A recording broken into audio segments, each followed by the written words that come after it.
after 3 months with the Tesla Model Y, here's what surprised me the most, and here's everything that didn't live up to the hype. I never thought I would actually be getting an electric car. Sometimes I'll do rideshare in the city, and lots of times I get asked the same questions over and over again when someone gets into the Tesla Model Y. So I thought I'd make this video just to explain all the stuff that you need to know so you're fully aware of what it's actually like to own a car like this. I've had it for 3 months and I've driven about 10,000 miles. So let's talk about the battery range and the real world performance. So your claimed range versus your actual range, two very different things. On a full charge, it says I get about 288 miles at the moment, but if you're going to be driving all highway miles, you're definitely not going to get the full 288. These cars are more optimized for city driving, and they get the most amount of efficiency and range on the city. If I was going to be doing long road trips every day, I probably wouldn't have bought this car in the first place. Depending on the climate you're living in, the weather's going to affect the battery range a lot. When it's really cold, you'll notice about a 25% decrease in the battery range, which is actually a lot when you think about it. And on top of that, when you let the car sit for longer periods, it'll decrease the battery as well. The range estimator on the car screen, where it actually shows you how much range it is usually never accurate. I always go off actually the percentage of the battery to get the most accuracy. But if I'm driving in the city, I can charge it up and drive the whole entire day on one battery charge. And as for the charging experience overall, Tesla's supercharging network makes it extremely easy to find chargers everywhere. There's no shortage of where I am in the Boston area. It takes about 30 minutes to charge on a full charge, 30 to 45 minutes or so with a supercharger. At home, 8 to 10 hours or so plugged into the wall. Obviously, it's a no-brainer. I think it's around 120 miles equivalent to the gas per gallon on electricity. You'll pay way less in electricity opposed to paying for gas. I wouldn't rely on superchargers. You probably want to be charging at home if you can. And just plugging in your car overnight, Tesla says it's the best way to keep the battery optimized and maintained. I've really had no issue finding chargers at all for the car. You have Tesla's supercharger network, of course, which directs you to all of them near you. And then on top of that, you have third-party chargers as well, which you can charge at. Even for long road trips, I've never had an issue.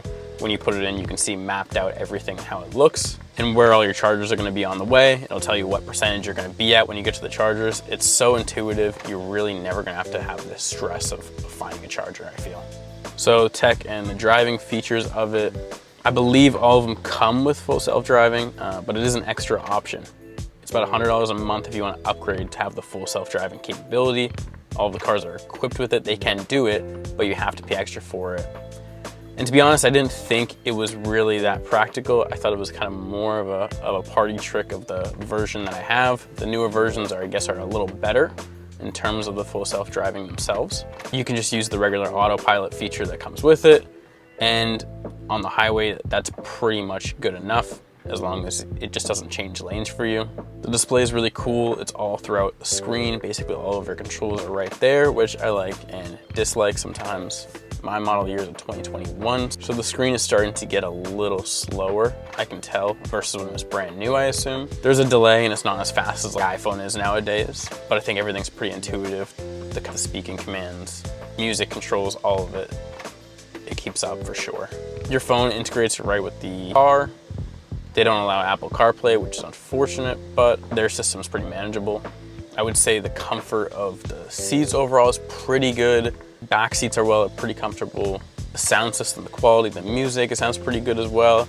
I don't know if it's really a good comparison to compare it to the Harman Kardon speakers in a Range Rover, but it's good enough where it doesn't feel like you're listening to old Prius speakers sound system.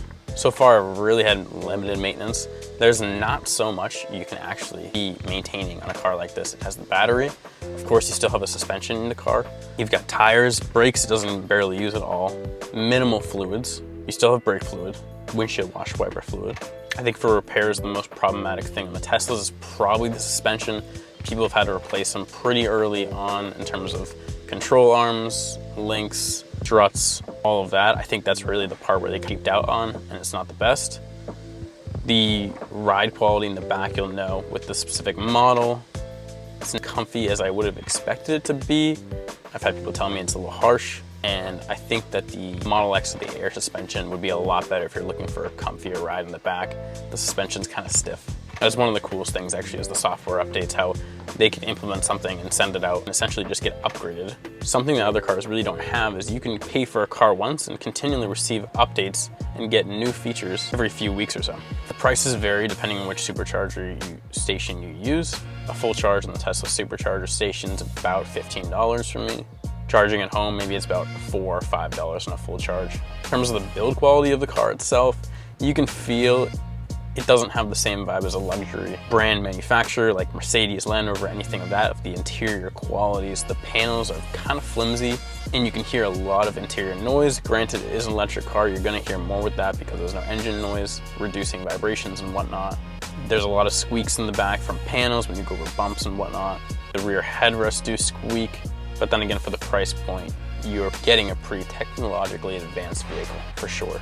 It's practical. The amount of space in the car is unreal. You have your front trunk, you have the back, you have a panel that opens up that you can put a suitcase even underneath inside. There's a plentiful amount of room in this vehicle. It's wild. Technically, it's not even a full SUV. It's really a crossover, but you could fit a family of 4 with suitcases in here, no problem, utilizing the front trunk, the back, and then also another panel that lifts up and goes underneath into the trunk as well. There's so much space, it's outrageous. I really wasn't sure if I was gonna enjoy driving this car when I bought it. It took me about 4 or 5 days to really get used to using everything of the car. But I will say, once I actually did get used to it, I loved it. I thought it was so easy to drive. You don't even have to use the brake pedal at all. You can just stop with the gas and letting your foot off the gas. It uses regenerative braking, so you really don't have to touch the brake pedal at all. It's almost like you're driving a little go-kart in the city, which makes driving a lot of fun and super easy as well. Unfortunately, the battery range, if you're driving on highway, will really be a killer because you're gonna have to charge it very often. But if you're just driving around the city, I think it's absolutely perfect. I don't know if I really buy one again for my next car. I think the build quality is kind of a big issue for me. In terms of the interior and the suspension, I don't think they're quite there yet compared to other luxury car manufacturers. It really could use some work to actually get there. But in terms of the technology that it has, it's pretty wild for the price. This car came in around $30K. I bought it used. If you're in the city and there's plenty of access to chargers all around you, I would get this. If you're doing long distance trips every day, forget it. You're gonna wear down the battery so fast and you're not really gonna get the most amount of range for it. It's probably not the best. For families, it's ideal. The space in the car, the technology that it has, everything is just wild. Go ahead and comment your Tesla experience down below. Leave a comment with anything I might have missed in terms of tips and tricks. Anything you've liked about it or didn't like that I might have left out. But I think for the majority, I'm pretty happy with the purchase. Deciding when to or not get a Tesla, I believe it's a use case thing.